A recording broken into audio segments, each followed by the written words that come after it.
इसलिए मेरे भाई, सत्य को पहचानो, सत्य को जानो, सत्य का सिमरन करो, सत्य को अपना लो।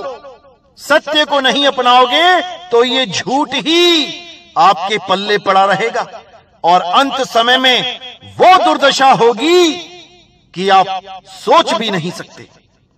तो आज की वाणी इसी का खुलासा करती है। तो क्या कहती है वाणी? जोनि छाड़ जो जग मही आयो, लागत पवन खसम बिसरायो। यानी जब गर्भजून को छोड़ के जब बाहर आए, गर्भजून में तो खूब भक्ति कर रहे थे, खूब अरदासें कर रहे थे, मालिक एक बार निकालो। और जब बाहर आए तब पवन के साथ कनेक्शन जुड़ते ही हमें हमारा खसम बिसर गया। भूल गए अपने मालिक को, भूल गए अपने दाता को, जो गर्भजून में भी हमारी रक्षा कर रहा था, जिसकी वजह से हम 9 महीने सही सलामत गर्भजून काट के बाहर आए। उस दया के सागर को हम भूल गए। ये ठंडी ठंडी पवन लगते ही उस जठर अग्नि को भूल गए। अब लगे माया का चक्कर काटने, अब लगे माया में उलझने, अब लगे माया से प्रेम करने और उस मालिक को सदा सदा के लिए बिसर गए। अब वो मालिक तब तक याद नहीं आ सकता जब तक कोई संत हमारे जीवन में ना आ जाए, तब तक हमें वो मालिक कभी याद नहीं आता। हमें क्या याद आता है? हमें मूर्तियां याद आती हैं, हमें तीर्थ याद आते हैं, हमें पूजा पाठ याद आ जाता है, लेकिन वो मालिक हमें कैसे याद आए ये हम भूल जाते हैं। कैसे उस मालिक को याद करना है ये हम भूल जाते हैं। अब हमें कोई भेदी गुरु ही इस भेद को समझाता है कि उस मालिक को कैसे याद करना है।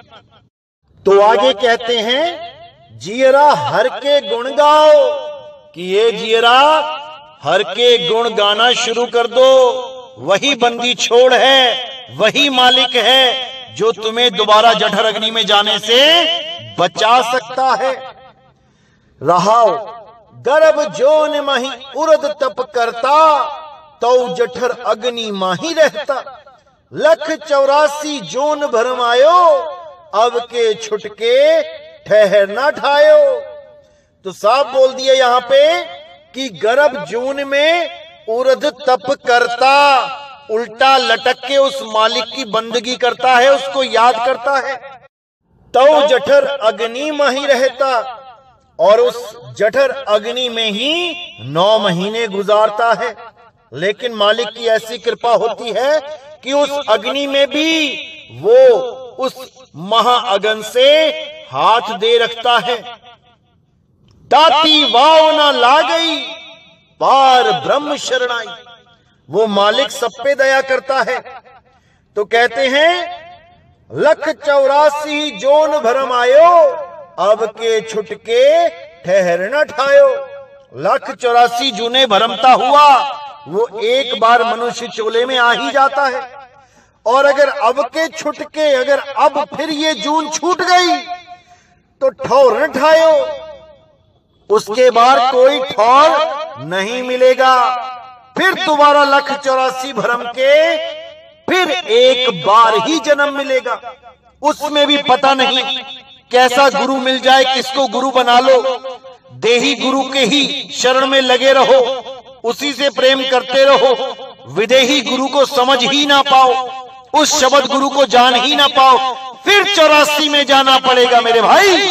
इसलिए अभी जो विदेही गुरु का ज्ञान समझाया जा रहा है, अभी जो शब्द गुरु की महिमा गाई जा रही है, उसको भली भांति समझ के उसको अपना खसम बना लो, क्योंकि वही हमारा खसम है और कोई नहीं, कोई नहीं।